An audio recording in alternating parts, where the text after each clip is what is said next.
families at war in rural Tennessee. One crazy group living across the street from another crazy group.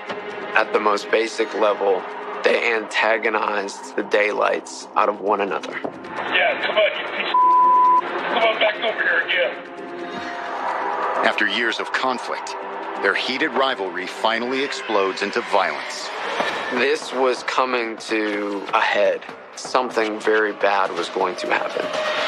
And investigators must determine whether it was an act of self-defense or a deadly ambush. There was more to this case than just neighborhood feud goes bad.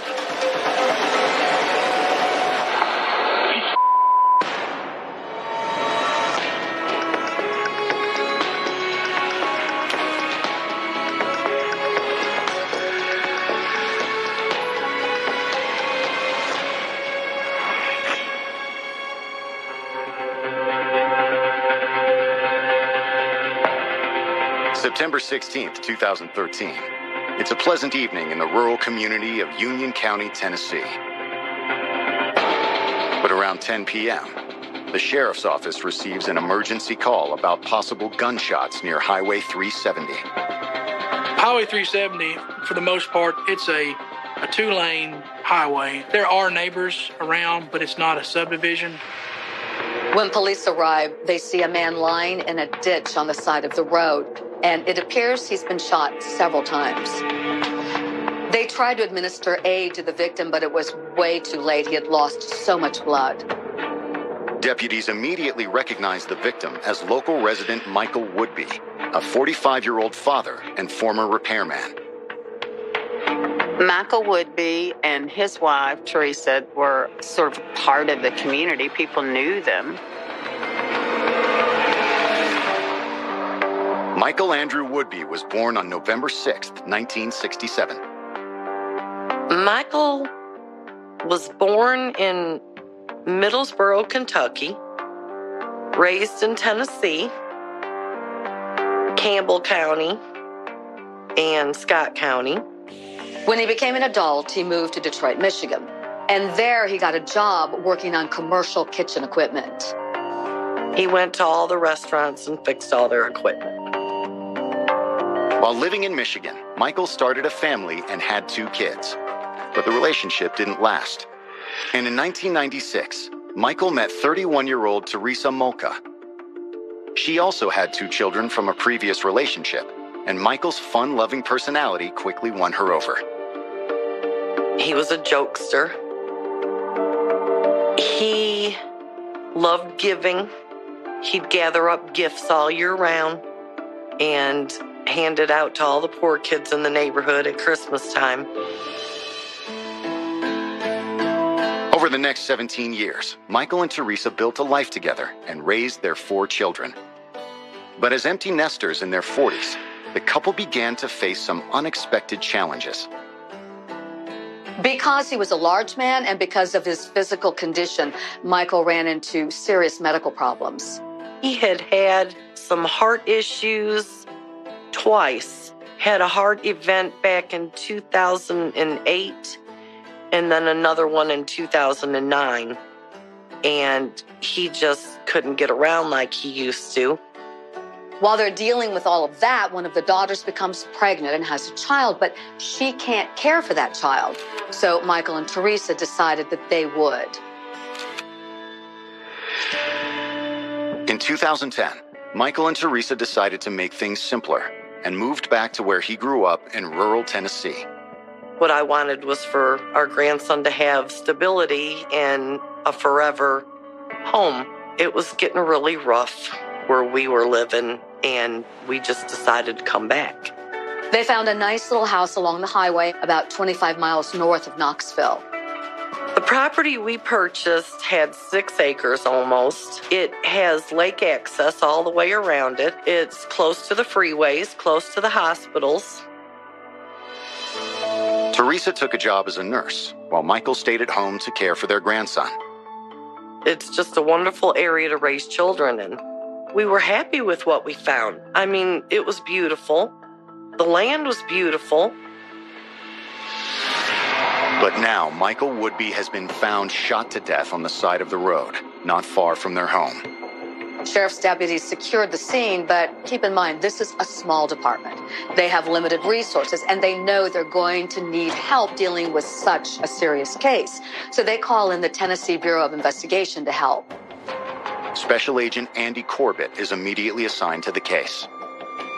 I met with the local sheriff's department there on the scene, and they shared what known information they had.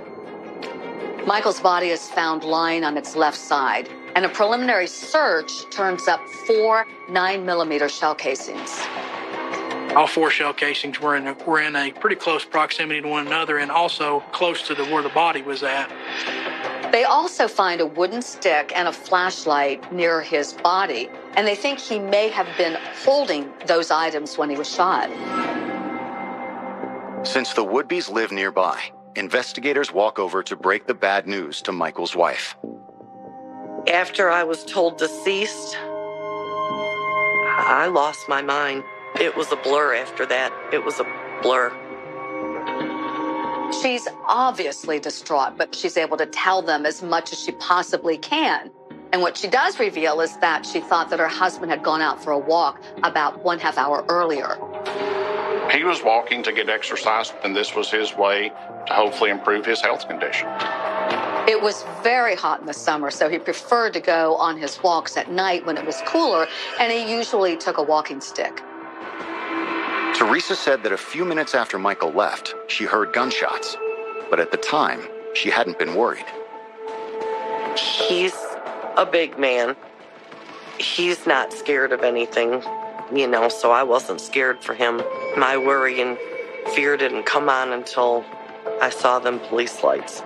And I thought, oh no.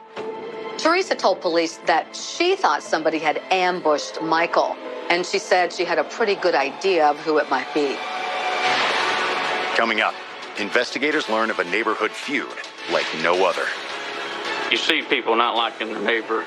This takes it to a level that's unbelievable.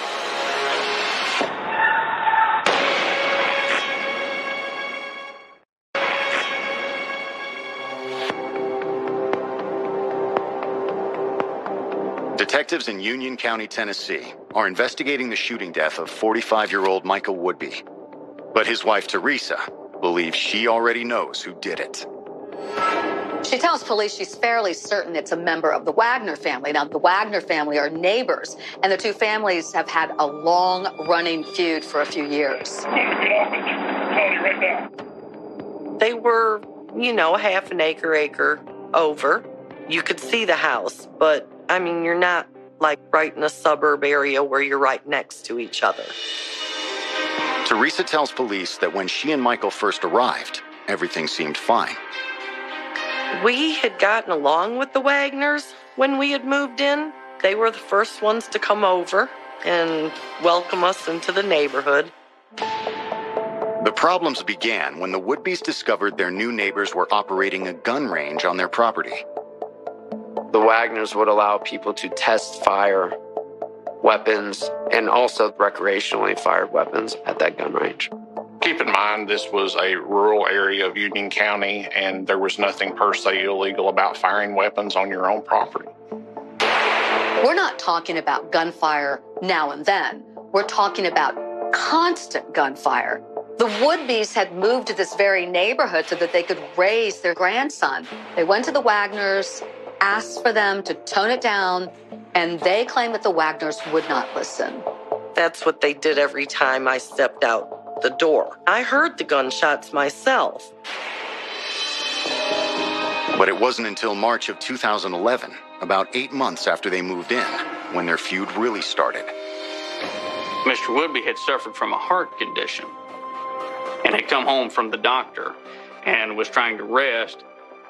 The near constant gunfire was bad enough, but according to the Woodbys, the Wagoners started actually using explosives on top of it.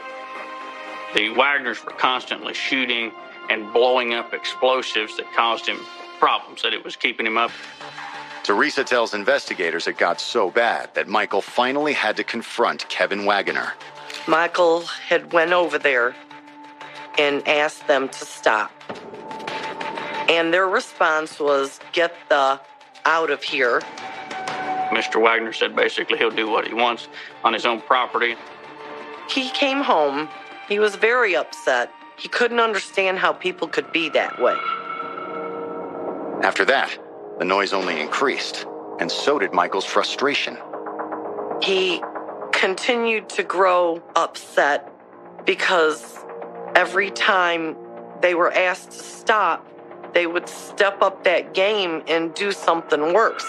Kevin had stationary surveillance cameras pointed at the Woodby's house, recording constantly. And he also had handheld video recorders every time the Woodby stepped outside. They were under surveillance. Everything from doing yard work to out playing in the front yard with their grandchild. We were not sure why he was videotaping our grandson. We had asked for it to stop numerous times. And the more we had asked for it to stop, the stronger it continued. I had never dealt with anything like that before, so I just thought they were crazy. Teresa says Kevin wasn't the only one videotaping them. He involved his wife and children, too. Either Kevin Wagner himself or his daughter or his son or his wife was filming them constantly. Colton, the son, went armed. Kevin Wagner went armed. They patrolled the streets. It was a constant tense situation. Soon the would-be's simple noise complaint had escalated out of control. This feud between the Woodbys and the Wagners was really unlike any other feud that I have seen. This small disagreement and then boom, we're at war. According to Teresa, the Wagners would point guns at them, use binoculars to spy on them, and make serious threats. Teresa says they called the sheriff's office many times, but nothing ever changed. You know, feuds between neighbors have been going on since the beginning of time, really. And it runs law enforcement ragged. Law enforcement simply we do not have the ability to make people get along. This goes on for a full year. So finally, in March of 2012, the Woodbys tried to get an order of protection against the Wagners, but they were denied. To prove that the Wagners had been obsessively recording and harassing them without provocation, the Woodbys ultimately decided to fight fire with fire. Michael decides that he's going to start videotaping the actions of the Wagners so he can build a case. So he has some evidence, and hopefully that would be enough to make the Wagners stop. I don't know how they do this 24/7. I don't either. I'm tired of holding this camera 10 minutes into it. I mean, come on. More time when you get free. Obviously. But no one realized how far the Wagners were willing to go to win the war. Coming up, a neighborhood feud takes a dangerous turn. He was videotaping our grandson and carrying a gun at the same time.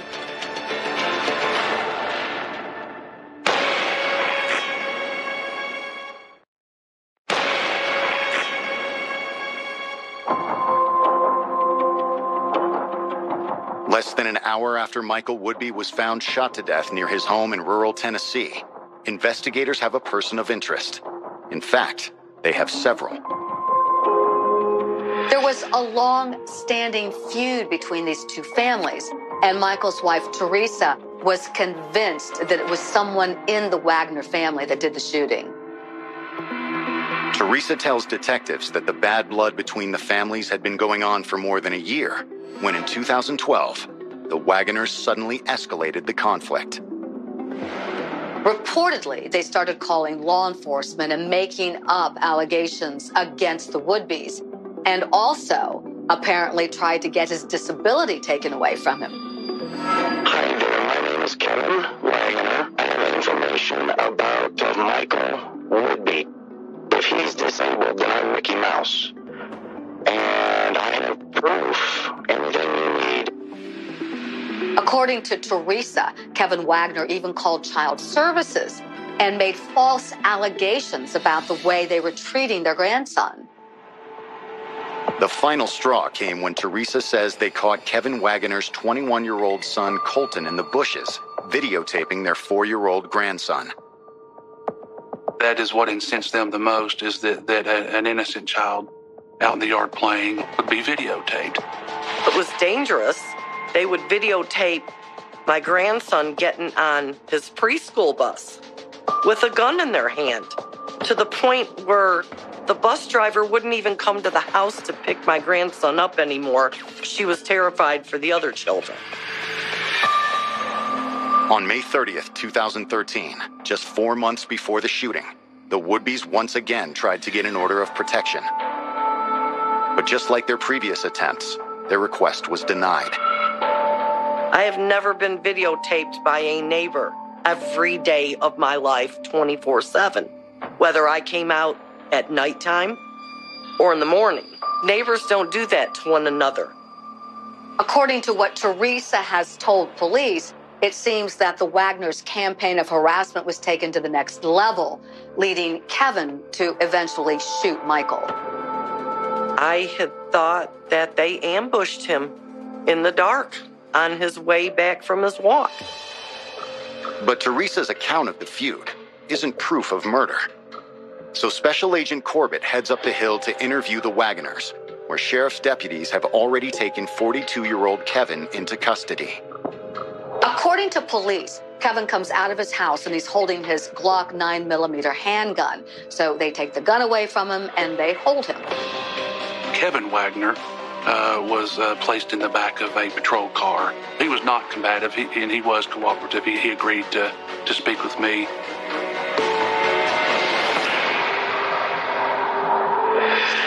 Kevin Lee Wagoner was born on August 5th, 1971, in Elkhart, Indiana. He enjoyed baseball when he was a kid, so we a lot of times I remember playing catch. He was always outgoing. He'd talk to anybody. He was a great guy, would give the shirt off his back if he had to. After high school, Kevin planned to become a police officer. But his dream had been shattered during his final baseball game. There was an accident, and the kid that they were both running in the outfield for a fly ball, and the kid hit him in his ear, and it broke his collarbone and his canal to his ear and everything, so he lost the hearing in his ear. So he could never be a police officer. Kevin decided to switch gears, attending Indiana University in 1990. It was there he met his wife, Kennette. The two fell in love and Kennette got pregnant. So he dropped out of school and they got married in 1992. When Colton was born, Kennette decides that she's going to stay home and raise the child. Kevin goes out and gets a job as a purchasing agent. He'd done a lot of warehouse stuff, supervising, I guess, over shipments and in and out. Soon after, their daughter Kelsey was born. The family stayed in Elkhart for the next 15 years. But by 2009, the Wagoners decided it was time for a change. The kids were teenagers, and they decided they wanted warmer weather, so they packed up and moved down here to Tennessee. Kevin wanted to live off the land, raising the chickens and goats and things like that. That June, the family moved into the house on the hill overlooking Highway 370. He bought this property because it did have a lot of land and kind of a mountain area where he could use as a shooting range. We like to go shoot. The Wagner residence consisted of a house, a shed, and then another third building. Kevin decided he would refurbish that building and turn it into a gun shop. And by the end of the year, he opened for business. But in August of 2011, Kevin got the opportunity to work as a security guard for the Knox County school system. He always wanted to be a police officer. Being a security guard was the next best thing, and he loved it. But Kevin's dreams have been put on hold, as he is now the main suspect in his neighbor's murder. Coming up, Kevin Wagoner tells detectives his side of the story. Mr. Woodby told him he was going to spread his son's brains all over Highway 370.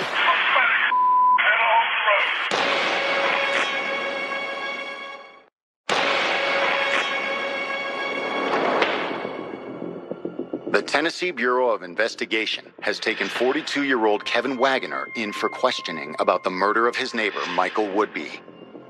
But Kevin's version of events turns out to be very different from what they've heard so far. Kevin did not shy away from stating that there was this ongoing feud, but there was a difference of opinion or of what caused the relationship to sour. Kevin says the trouble began in the spring of 2011, about 8 months after the Woodbys moved in, and about 2.5 years before Michael was murdered.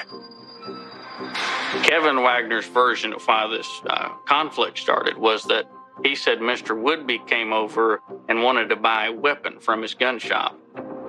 Michael Woodby asked my brother that if he could purchase it without doing a background check. Michael Woodby had run-ins with the law in his past, and as a result of that, he had a felony conviction. It was something fairly minor, but in Tennessee, if you are a convicted felon, you can't have a weapon. Essentially, my brother told him no, that he couldn't do that, that he could lose his license.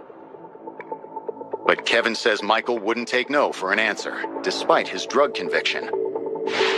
Instead, Michael suggested they let his wife buy the gun for him. It's called a straw purchase. And what that essentially means is that someone else's name is put on the paperwork. It's a legal loophole, and most people tend to get away with it unless that gun is used in the commission of crime. Kevin refused to sell Michael a firearm in contravention of federal and state law. And that was the beginning of the end of their relationship. Kevin says that's when the Woodbys suddenly changed their attitude about the gun range. They had to shoot the guns in order to make sure they worked before they could sell them. So Woodbys didn't like it that they could shoot the guns and wouldn't sell them one. Kevin told police that when all the noise complaints didn't work for the Woodby family, they took it to the next level and started making threats against the Wagners. Oftentimes, it was very petty. You're looking at me, you're looking at my wife, you're looking at my child, you're looking at me cross. There were lots of accusations. Mr. Woodby and his wife would call the police quite often. The police would never find anything and never made a report of any incident that went on. So he would ask the police what he needed to do with his neighbor, and they advised him that he needed to record incidents that took place. They needed something that had a date and time stamp for them to be able to do something to Mr. Woodby.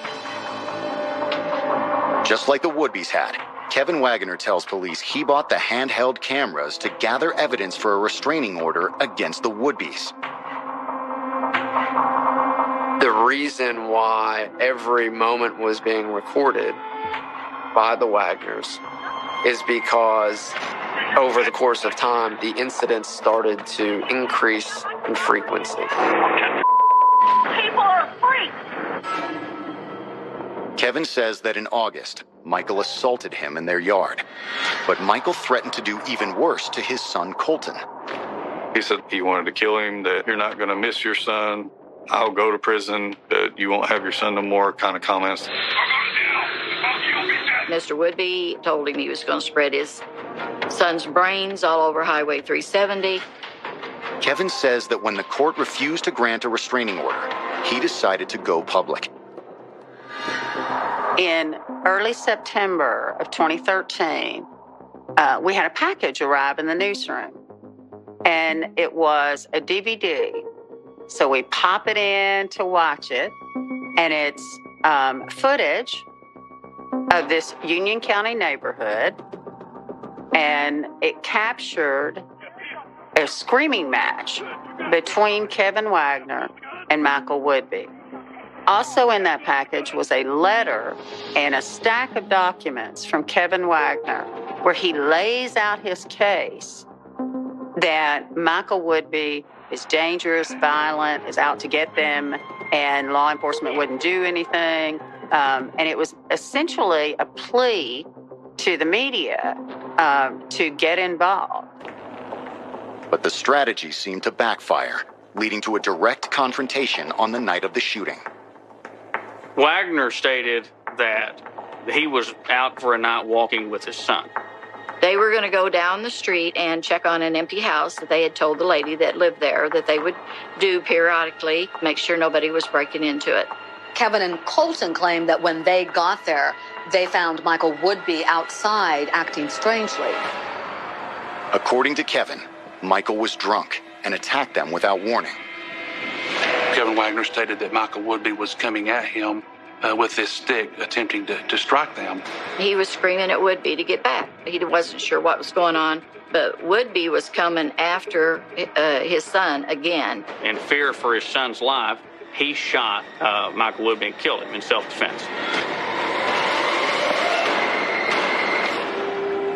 Kevin said he was the one who made the call to 911, and that's how the sheriff's department found out about the shooting. When investigators speak to Colton, he tells a similar story.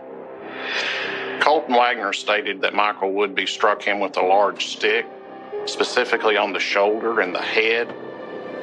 But will the evidence support their claims of self-defense? Coming up, investigators discover there's still more to the story. You could look at it as it was all part of this sort of diabolical plan.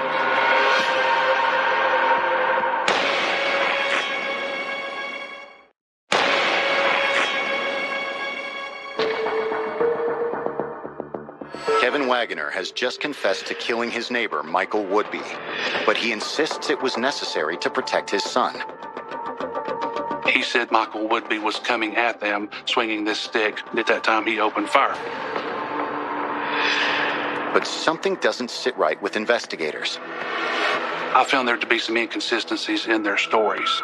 Colton said Michael hit him on the head, but according to police, Colton did not appear to have any injuries, and he refused to go to the hospital for treatment. The biggest thing is that Mr. Wagner stated that the shooting occurred on his side of the road, what we would call the Wagner side of Highway 370. However, Michael's body wasn't found on the Wagner side of the highway.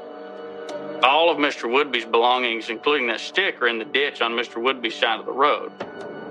If police are to believe Kevin's story, Michael would have had to make his way across the road with the stick in his hand, with a flashlight in his hand, after being shot 4 times and collapse in a ditch.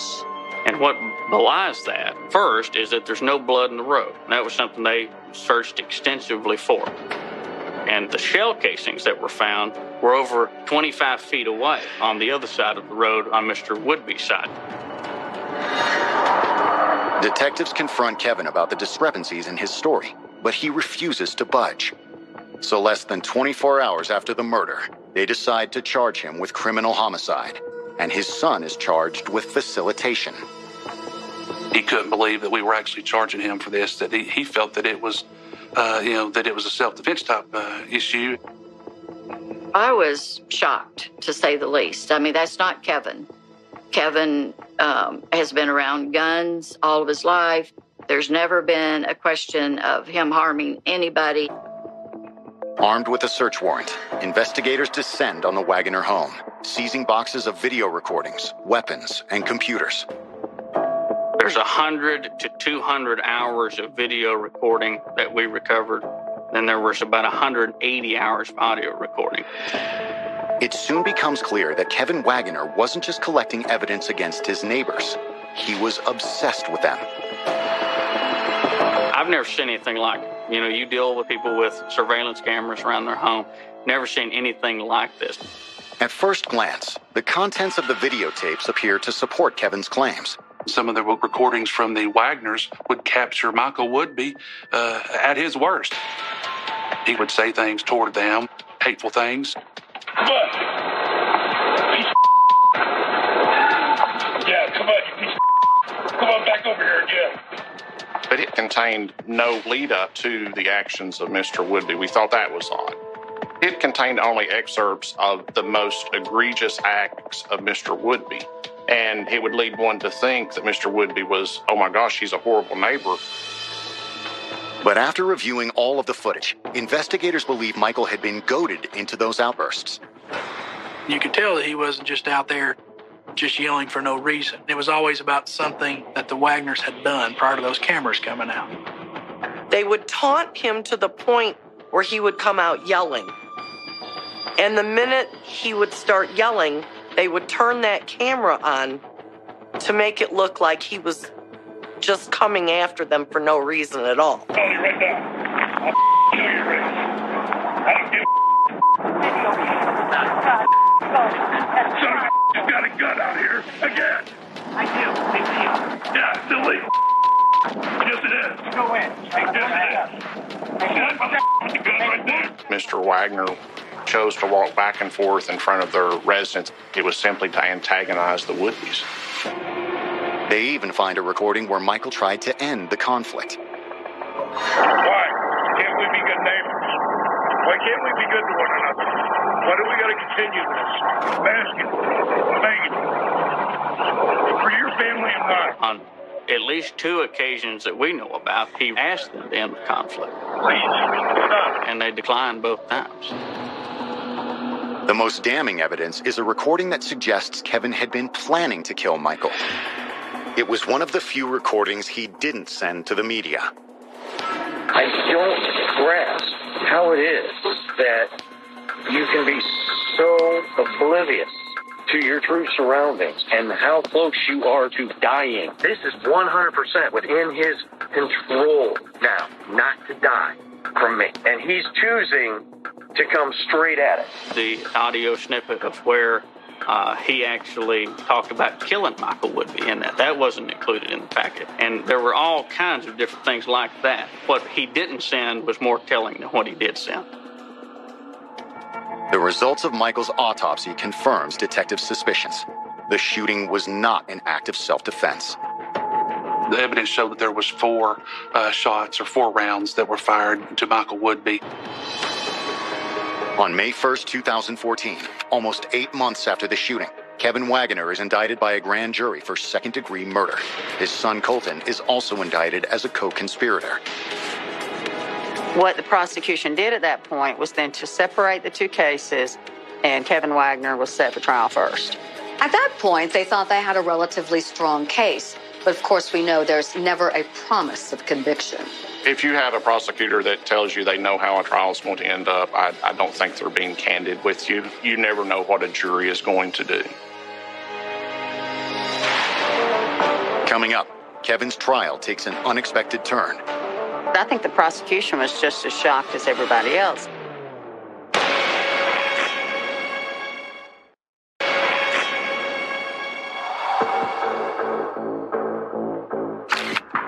Kevin Wagner and his son Colton have both been charged in the murder of their neighbor, 45-year-old Michael Woodby.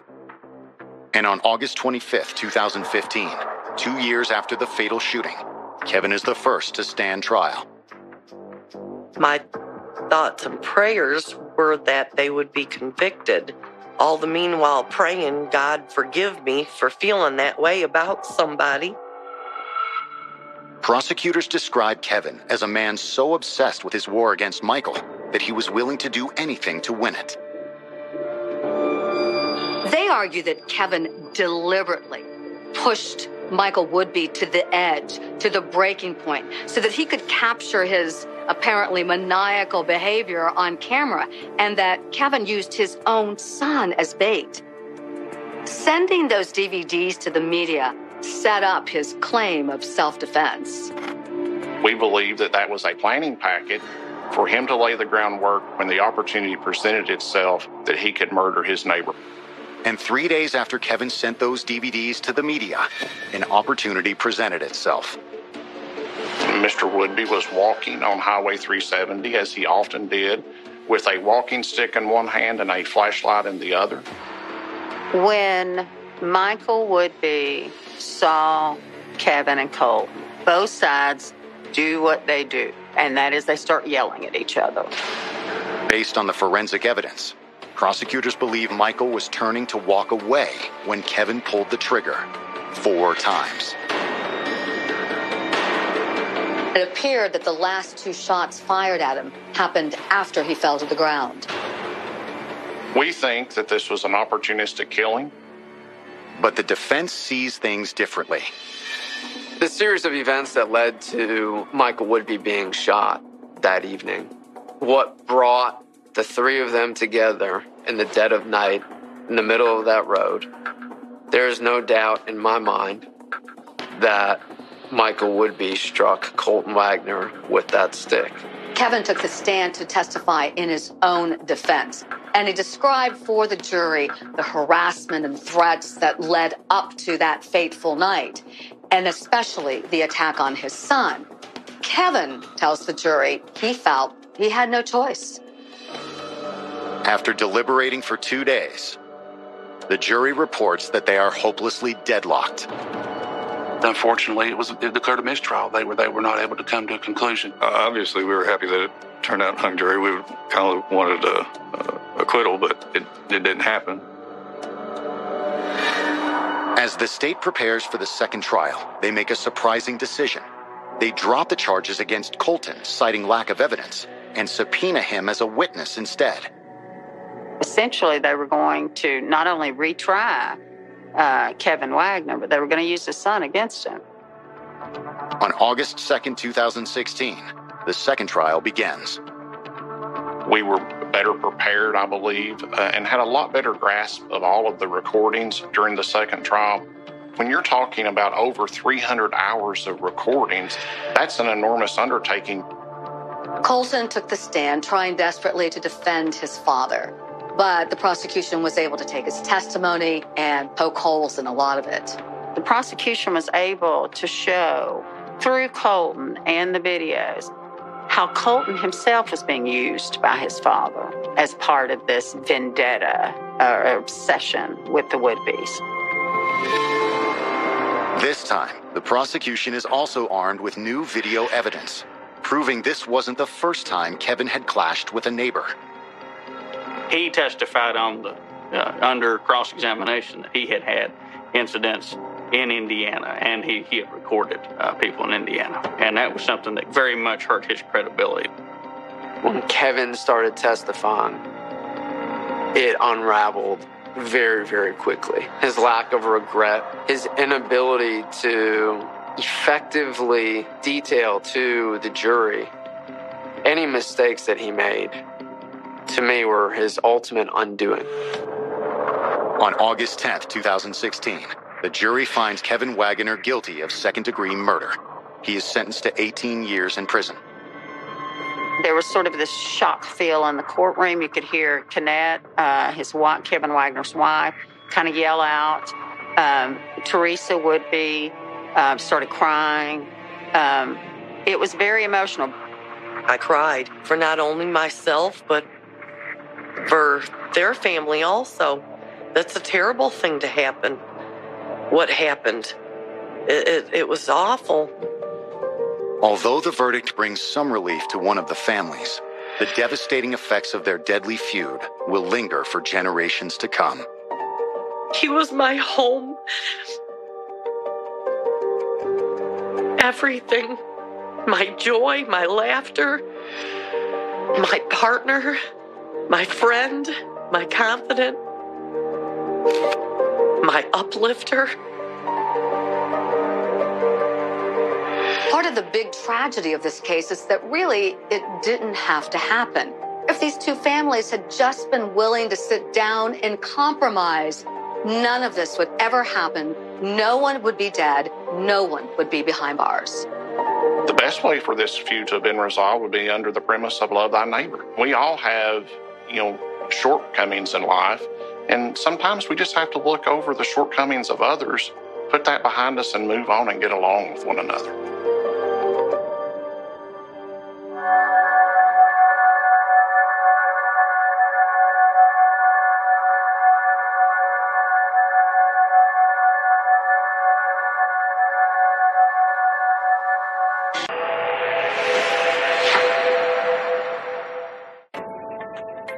They were high school sweethearts building a better life together.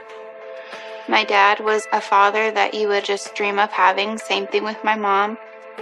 We decided, we're going to buy a home. And this one in Calypso Lane, we kept coming back to it.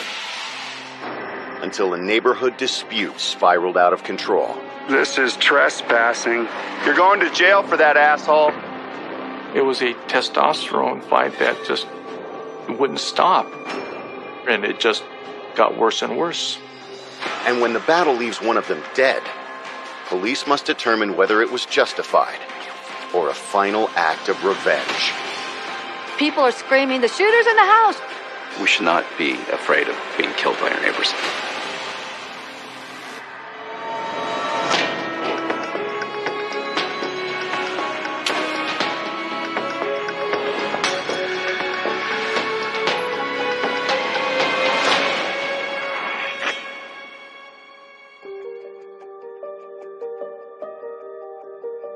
On September 24th, 2011, it's a quiet evening in the bedroom community of Canyon Country, California, until the sheriff's office receives an alarming call around 3 a.m. 911? Yes, my neighbor. Somebody got shot. Do you know who was shot? I don't know their names. I heard 2 shots and then ran up there. Deputies arrive minutes later to find a chaotic scene. There's a crowd of neighbors. They're in their pajamas. Everybody's screaming, yelling. There's chaos. People are screaming, "The shooter's in the house! The shooter's in the house!" They're pointing and yelling at this house. The arriving deputy sheriffs didn't know what was going on. They perceived a person that had been shot laying very close to the front door. They were told that the suspect was armed and was still inside the house. Some of the neighbors were hysterical. Realizing how dangerous the situation is, the officers immediately call for backup and secure the area. They were trying to figure out who the victim was, where the shots had come from, and what to do about it. This was about one of the most bizarre, frightening experiences they had had. They still had a potential active shooting situation. Their policy and protocol was not to let in treating paramedics. They'll stage, but they will not come to the scene until law enforcement tells them that it's safe. The victim needed to be moved out of a potential kill zone onto the driveway, so the people that were administering aid helped drag him to what they believed to be a safer area. While medics try to stabilize the victim, arriving officers learn the shooter is believed to be in the house and set up a perimeter. They had their guns drawn, and they were ready to shoot anybody that opened the front door. By this time, law enforcement has been able to identify the victim on the ground. There's a man bleeding out. His wife is there. She tells police, "This is my husband. This is Tony Davis." Raised in Glendale, California, Anthony Davis was instilled with a blue-collar work ethic from an early age. Tony learned roofing when he was in high school. He was a roofer. And he ran his own little business for a while. High school is also where he'd meet the love of his life, Cindy. I was 15 and Tony was 16. I used to ride my horse up through town, and I guess I caught his attention. There was one day I was walking, and I hear him come out, and I knew that boy liked me. And that's where it started. It would take 11 years and 2 children for Tony and Cindy to make it official. We first moved in together when I was 17 and Tony was 18, I believe. I worked in retail for a while, then went on to office management. So, started having babies at age 20. My son was my firstborn, and then my daughter 4 years later. And we were just all a tight-knit family. Tony and Cindy worked hard to provide for their family, and Tony moved on from working as a roofer to become a truck driver. But in 1991, tragedy struck. At 35, he decided he was going to go and get his CDL and drive a truck. He did okay there, but he had an accident during those years, and he about lost his leg. He had a crush injury is what he had. It was a really, really serious injury that caused him to have to undergo several surgeries. After the wreck, it took 5 years for Tony to recover well enough to walk, but he would never be able to drive a truck again. Tony was in his late 30s. He had to reinvent himself. He had to provide for his family and put clothing on his children's backs. Tony enrolled in college at Cal State University Northridge and began a career in teaching. The Davises decided to make another change as well. 2003 is when we decided, we're going to buy a home. Every day when Tony got off work, he would go hunting. And this one in Calypso Lane, we kept coming back to it. He just said, this is it. And he took my mom up there, and it became a dream come true. And when we walked in, my dad said, this is going to be our house. This was the Davises' dream home. It was the first home that they had bought together as a married couple. But almost 9 years later, the Davises' neighborhood has become a crime scene after Tony was found shot in front of the house next door. The gunman is believed to be holed up inside, and police have the area surrounded. The deputy sheriff was trying to make commands for the person inside, or persons, to reveal themselves, to come out of the house, to give up, lay down their weapons. They're armed and ready, and they have no idea what to expect. Coming up, as paramedics try to save Tony's life, police come face to face with an assailant. They're very nervous about what he's going to do. Because it happened very fast.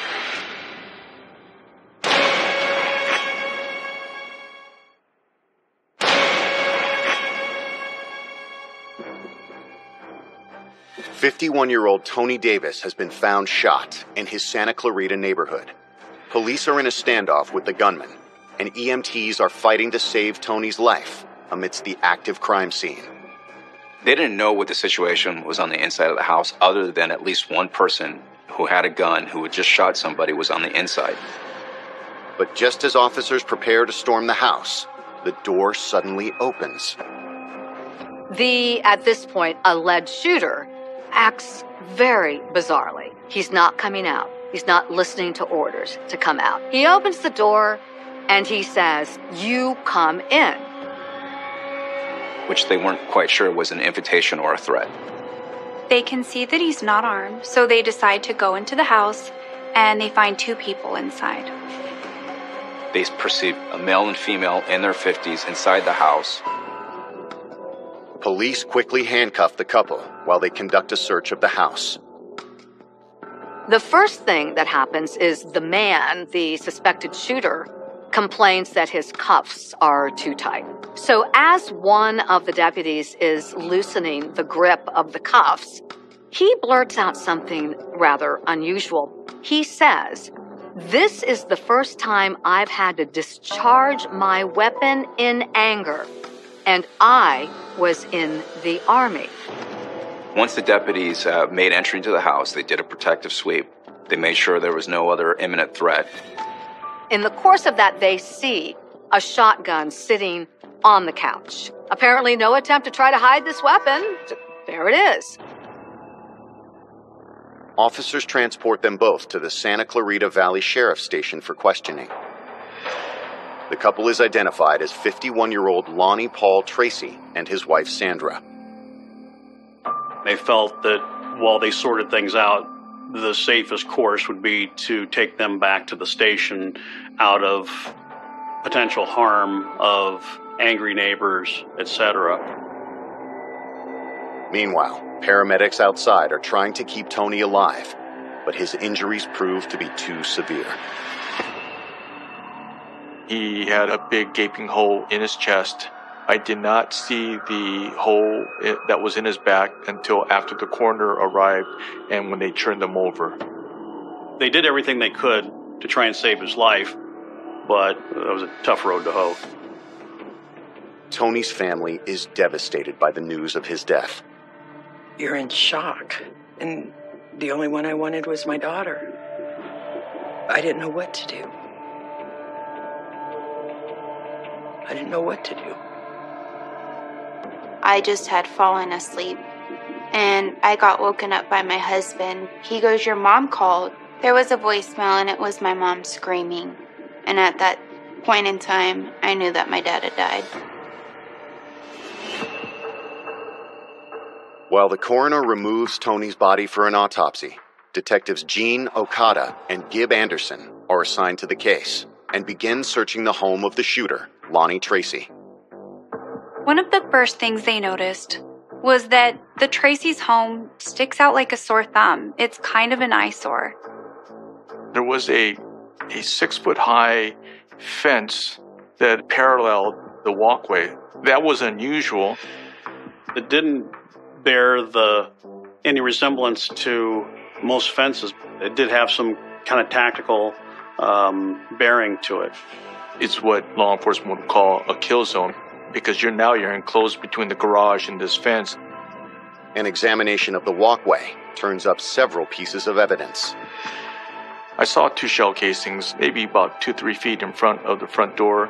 I saw blood, and I saw the drag marks, so they had pulled into the front of the garage. They also noticed that the home was outfitted with 4 surveillance cameras and a makeshift security system. There was an extension cord running from the garage, and it connected by power this infrared light. The infrared light was on the fence and pointed toward the Davis's home. It seemed intentional. And inside the Tracy's home, detectives find a small room that appears to be some kind of command center. In that side room is all this technology for surveillance cameras and stacks and stacks and stacks of tapes and photographs and documents, as if someone from the CIA lived in this home. He had what I think is commonly known as a splitter, so he could see 4 cameras at once, and there was a monitor that was on. At this point in an investigation, investigators would typically collect all of the evidence and send it to a forensic lab. Based on their extreme security measures targeting the Davis family, the Tracys seem to be acting as though the Davises are their mortal enemies. And Cindy Davis tells detectives there's a very good reason why. As it turns out, there was a lot of bad blood between these 2 families, the Davis family and the Tracy family, and Cindy Davis actually says that she had a feeling that something exactly like this was going to happen. When I talked to the victim's wife, it was almost like, now what? What's going to happen next? She had her guard up, but she was able to talk and tell us the story that had been happening between her and her neighbors. Coming up, investigators learn the details of a vicious rivalry that's been building for years. Lots of volatility between the 2, things that have been done to each other. They were 2 peas in a pod. They just couldn't let things go.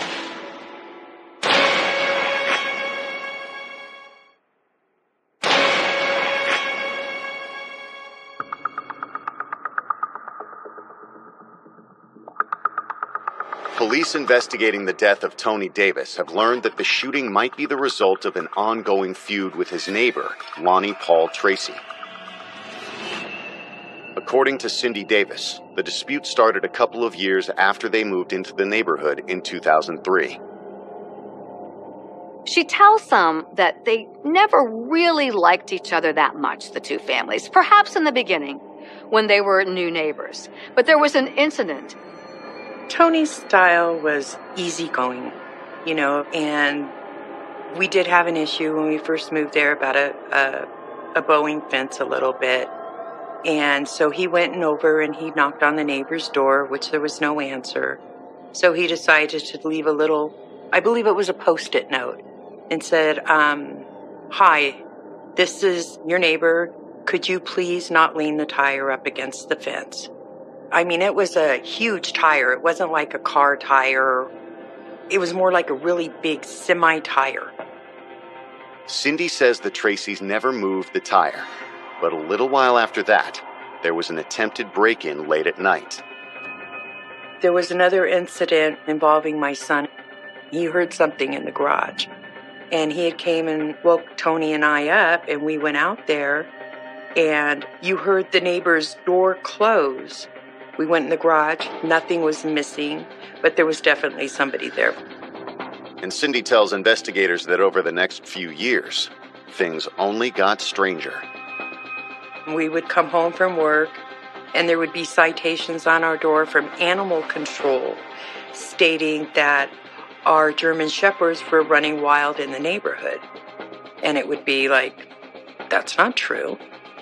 One of the citations claimed that the Davises' dog jumped the fence and tried to bite a child. But according to Cindy, their dog was not on the property, not outside their own home on the date and time that Mr. Tracy insisted that this happened. We went down to the animal control and addressed the issue and just said, this isn't true. What do you need me to do? And it's like, who are these people? And they were relentless. And being that there was never no proof, it was basically just dropped. Once again, Tony tried to talk to Lonnie, but he wouldn't even open the door. He wasn't like a person you could go and have a conversation with him and ask him, what am I doing that offends you? You know, let's work this out like two grown adults. It wasn't that way. Instead, he would do these crazy things.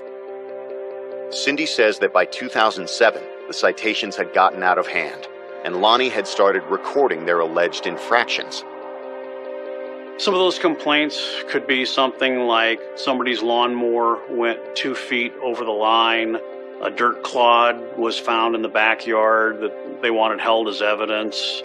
This is trespassing after he's been warned with a court order. He's been told 3 times. His name is Anthony Davis. That's him. That's what he just did. Police are being called. Go call the police. Our trash cans were in public view, and it is a city ordinance that you shouldn't have trash cans in public view. But if you drive around Santa Clarita, Glendale, LA, you're going to see somebody's trash can. And most people don't care. But when she and Tony discovered the windshield of their car had been shattered, they decided it was time to fight fire with fire. They were frankly fed up, and they did fight back at times. There's no doubt about it. The Santa Clarita Valley Station personnel had many phone calls, letters, etc., with both neighbors making accusations against the others. That only made matters worse. Tony had gotten his bachelor's degree, and I decided that we were going to have a little party at our home. So we invited some of his colleagues and some few family members and set the backyard up really nice. And we're out there having a good time. And the next thing I know, Tracy next door picks up his blower and he just starts blowing, and the dirt is just coming over into our yard. My dad just simply walked over there and asked him, "What are you doing?" And no response, just a blower, and more dust came up. I think Mr. Paul Tracy was trying to antagonize my father, and when he didn't get any type of reaction that he wanted, things progressively got worse. The final straw came that June, when Cindy says they caught Lonnie taking pictures of them. My dad and I, we were just sitting on one of the walls in the front yard, and we were just talking. I don't remember what we were talking about, but Mr. Tracy came out and just started taking pictures of us. And my dad just simply looked at me and said, "Jamie, let's go inside." He had more family photos of Tony and I and my family than I probably ever have. It was just nuts. And so we went and we got a restraining order. However, the Tracys responded by taking out a restraining order against them. While Cindy and Tony Davis were a united front in their allegations against the Tracys, so were the Tracys in their allegations against the Davises. All they did was take the same words that Tony and I put and put their name on it, word for word. Instead of putting an end to the hostilities, the restraining orders only added fuel to the fire. But no one could have known how hot it would get. It just festered. Just like any feud, it gets getting worse and worse. Coming up, the battle between the Tracys and the Davises finally explodes. Neither of these men had the emotional tools to say, "Wait a minute, this is insane."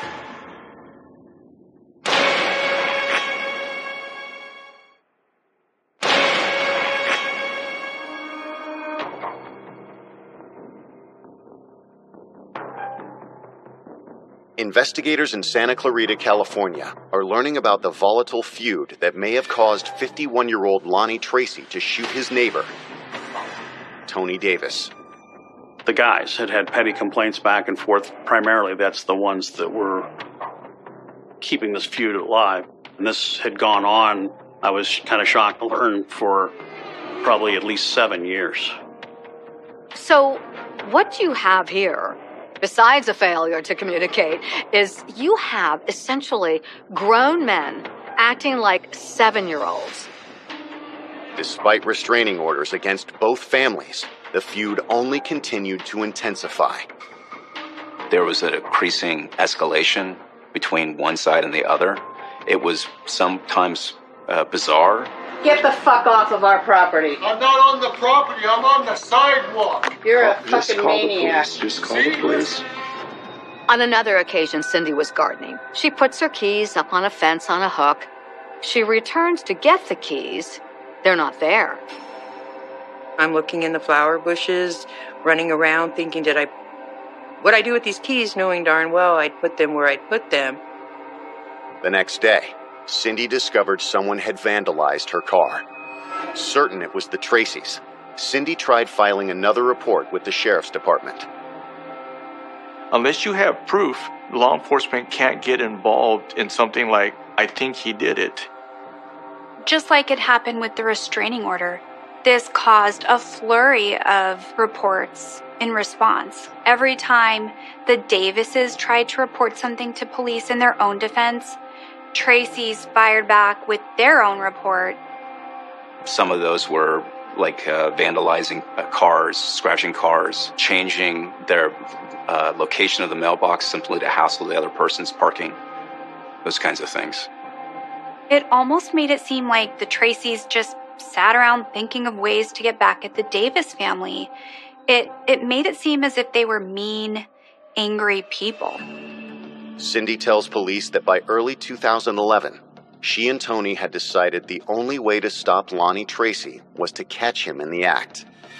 The Davis family, because they felt that they had been victimized over and over again, decided to do something about it, and so they installed pretty state-of-the-art surveillance around the entire perimeter of their house. Once again, he just one-ups them and installs his own surveillance cameras. It's almost like anything you can do, I can do better. Add to that, he's placed flood lamps all around his house, which are aimed right in Tony Davis's and Cindy Davis's bedroom. Cindy says that's when their dispute took a bizarre turn. Lonnie Tracy had a bunch of really bizarre posters made and intentionally put them where the Davises couldn't help but see them.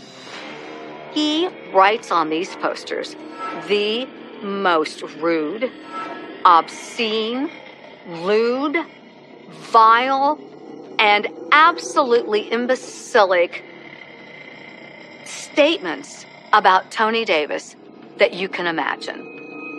If you want to see a whale, if the tours start tomorrow. I mean, it was terrible. It was a little disturbing that someone would take the time to do that. Still, the Davises tried to keep the peace. But when Lonnie installed his infrared light, Tony finally decided enough was enough. Even though the infrared light couldn't be seen with the naked eye, it actually did disrupt the Davises' camera signals. That's exactly why Tony Davis went to his neighbor's house 3 a.m. the night of the shooting.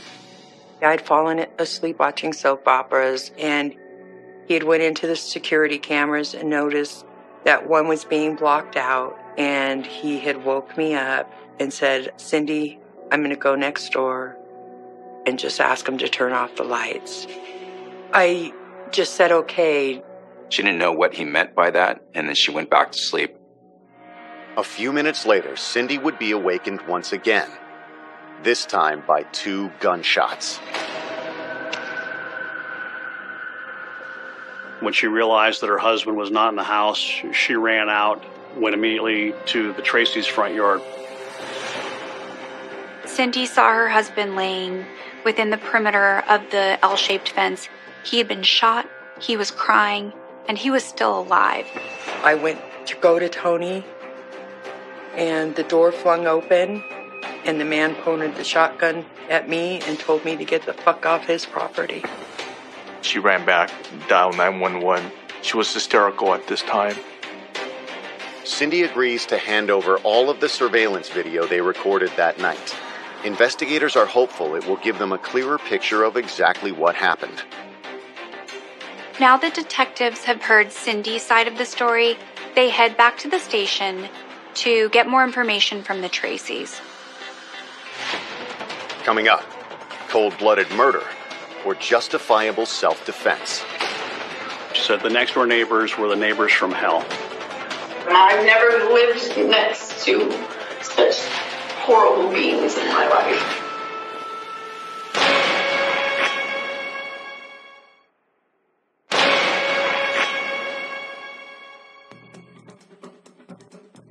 Cindy Davis has told police about an alarming feud that left her husband Tony dead. Now it's time for them to talk to the shooter, Lonnie Tracy, and his wife, Sandra.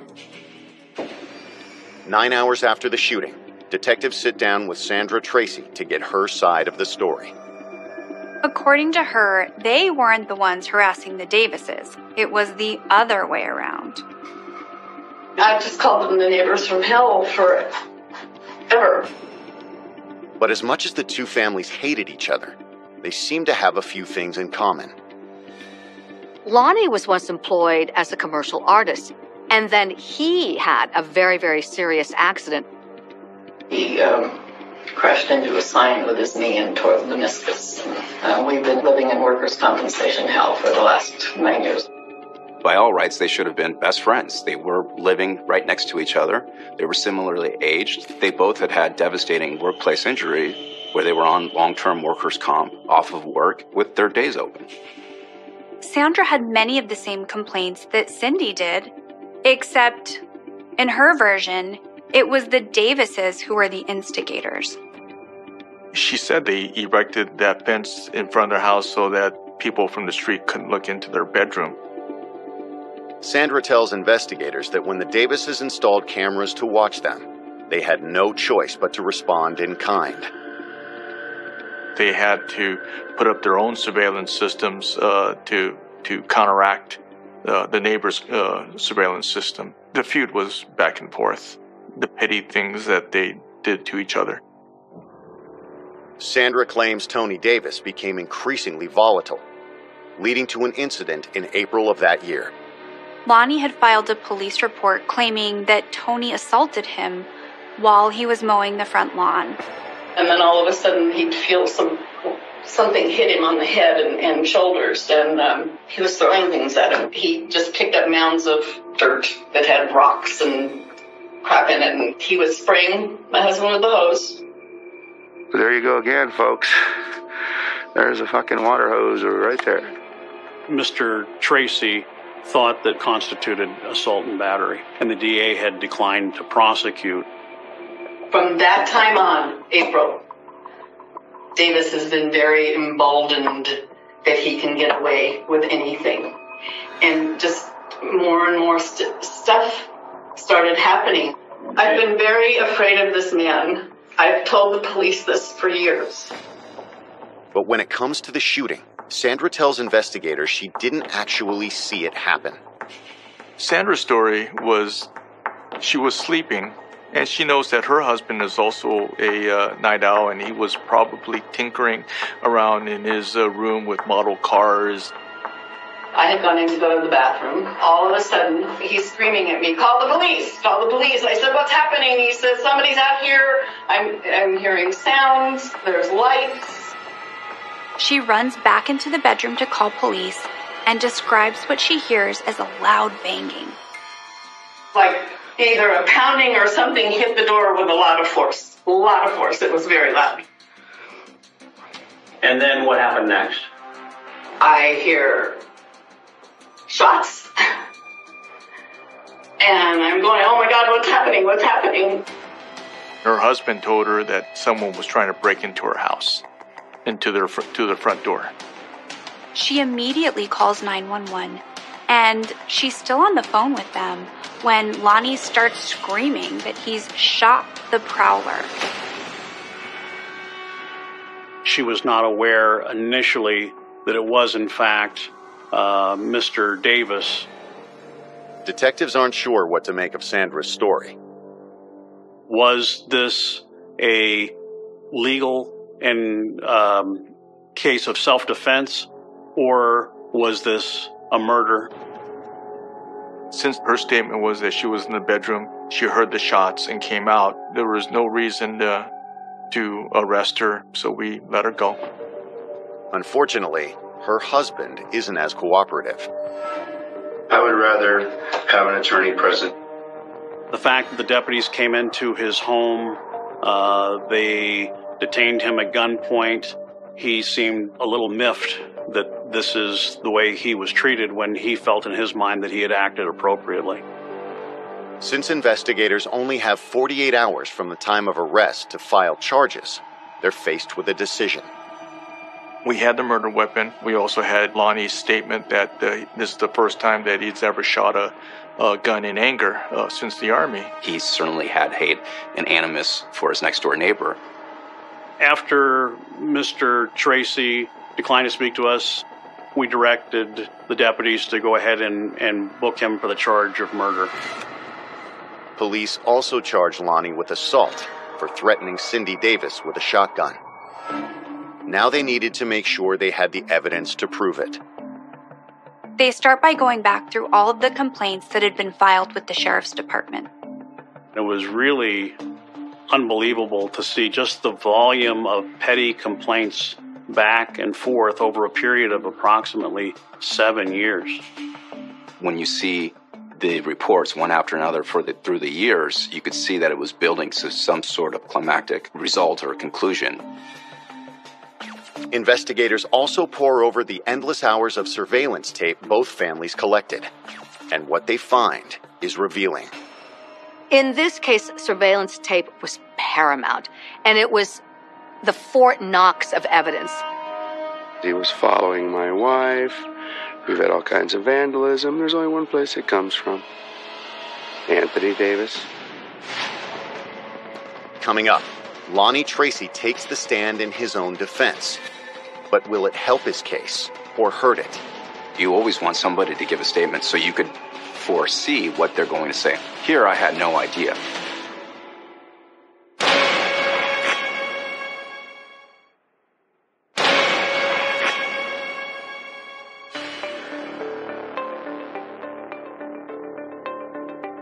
In October of 2012, Lonnie Tracy stands trial for the murder of his neighbor, Tony Davis. The prosecution describes Lonnie as a man whose resentment drove him to do the unthinkable. He had this pent-up frustration. He was basically homebound. He was in a lot of pain. Unfortunately, the person that he was able to spew his venom at was his neighbor, Mr. Davis.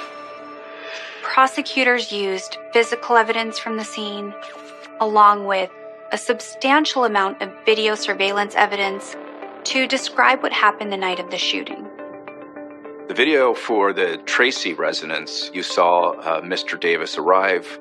You could see that he was near the L-shaped fence. Some of it was grainy, but you still get a pretty clear picture, and it looked like he did act to unplug an infrared light that was mounted on the Tracy's wall. The surveillance tape shows Tony Davis actually walking up to the front door. Although the cameras didn't pick up the actual shooting, detectives testify that Lonnie could easily see it was Tony through the monitors in his house. It appeared the final straw in Tracy's mind when Mr. Davis had the gall to come into his yard and disrupt the device that he had put up to disrupt the Davises' video system, and that was more than he could bear. Detectives believe that Lonnie grabbed his gun with the intention of going to the front door and shooting Tony. And when he shot him, the bullet hit him in the chest. You can see some haze, which looks like pellets from a shotgun. Then you see Mr. Davis trying to apparently flee as best he could through the front walkway. They say that's when Lonnie shot Tony in the back, and the medical examiner's report seems to back up that theory.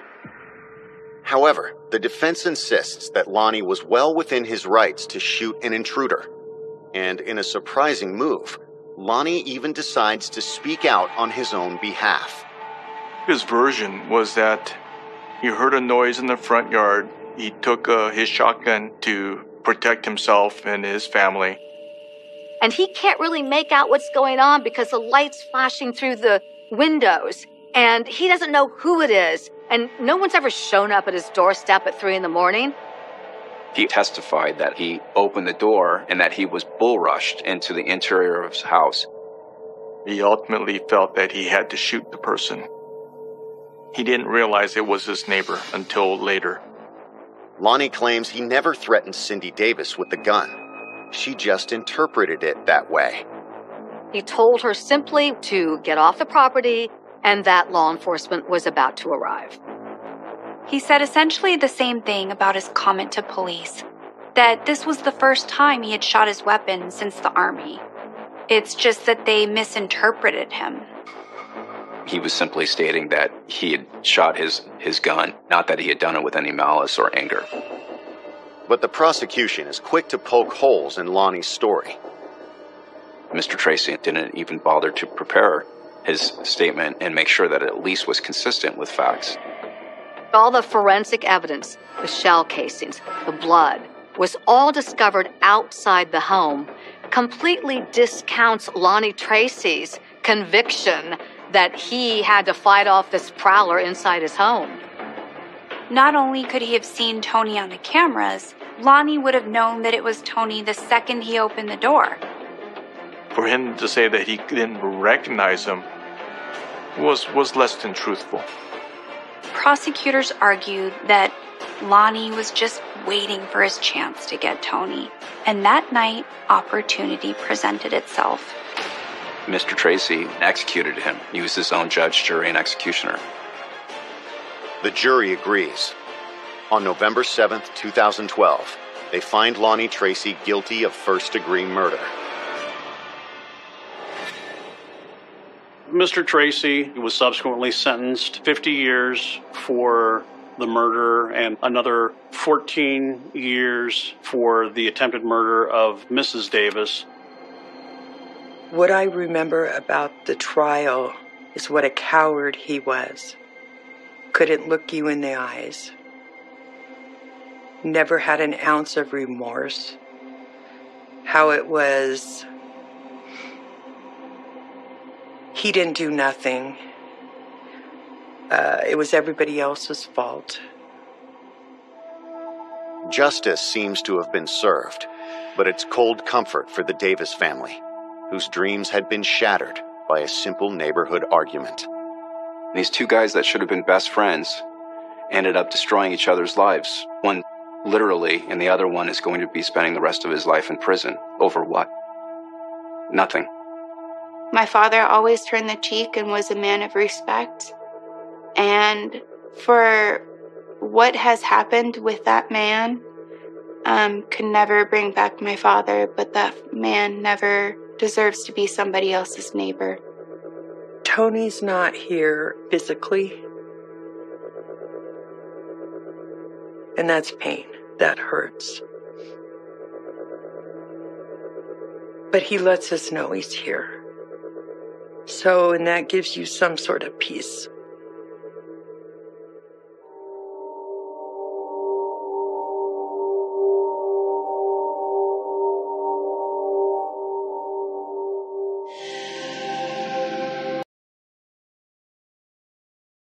Yo, listen up, here's a tale of dreams and strife. In the hustle and bustle, we carve a life. From the concrete jungle to the starry skies. We chase our passions, reaching for highs. Born in the city where the lights shine bright. Every day's a battle, but we fight the good fight. We grind and hustle, no time for rest. In this urban jungle, we give our best. It's the rhythm of the streets, souls in the city of dreams, where the story unfolds. We rise and fall, but we stand tall.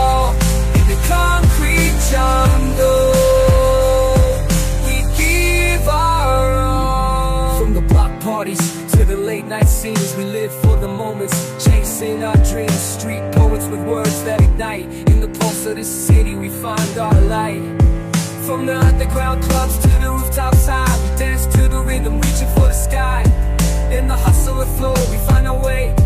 In this concrete, yo, I'm stepping up, ready to ignite. In the game of life, gotta keep the fight. From the city blocks to stars above, chasing dreams, spreading love. Born in the hustle, raised in the grind. Every challenge we face, we leave behind. With every beat, we find a way. In this urban jungle, we make our play beat. To give our best, it's the rhythm of the streets, the pulse of our souls. In the concrete jungle, where our story unfolds. We rise and fall, but we stand tall. In the heart of the city, we give our all. From the neon lights to the darkest alleys, we navigate through the chaos, never dilly-dally. Street smart, we hustle hard in the city's rhythm, we play our part. From the underground scene to the mainstream. Mong rap,กูทอเศร้าเศร้าวันนี้ว่าอีกจำเอาชมูโจลูสคงจะก็อยากกูทุสในท้อง just chop เขาจงมามันหากูใส่กองให้สเตียสก็ยอมอีกเลยคงจะก็กูลุกก็ just chop เขาจงกูมาหากูใส่กองให้สเตียสก็ยอมอีกเลยคงจะก็กูลุกก็กูเต้าจอมองรักกูโทรเศร้าวันนี้ว่าอีกจำเอาชูมูจูลูสคงจะก็อยากกูทุสทำกูฟูเก่าทำกูฟูเก่าjust talk เขาจำกูมาหน้ากูใส่กองให้สเตสกูยอมอีกเลยคงจะก็กูลุกก็กูเต้าจอกูลุกก็กูเต้าจอมองรักกูลุกก็กูเต้าจอกูลุกก็กูเต้าจอกูลุกก็กูเต้าจอทำกูฟูกองกูลุกก็จอกกูลุกเน่กูลุกก็ช่วยอีกจอทำกูฟูกองกูจอกก็อยู่ลุกเอากูเนียมกูจอกเดี๋ยวกูจอกก็เหนียวเอากูจอกแกจอกก็เหนียวเอากูลุกเน่กูลุกก็กูทอเศร้ากูเต้ากูเนียมกูจอกแกจอกก็เหนียวเอากูลุกเน่กูลุกก็กูทอเศร้าจงกูจอกลุกกูลุกก็ลงมองรักกูลุกก็กูเต้าเศร้ากูลุกก็กูเต้าเศร้ากูลุกก็กูเต้าเศร้ามองรักกูลุกก็กูเต้าเศร้ากูลุกก็กูเต้าเศร้ากูลุกก็กูเต้าเศร้าnhóc cho cô fluko yo tus ne ten ru nos yo tus ne ten ru tus bao cho cô lục sa cho mu cho cô lục cho mu cho tu cho yam cho tam mu yo fluko tis tu mu cho cô lục sa nhóc cho cô fluk cho cô yo so cô lục sa tus nyam che yo cô tu che mu tus yo na yo fluk cô lục sa tus nyam che yo cô tu che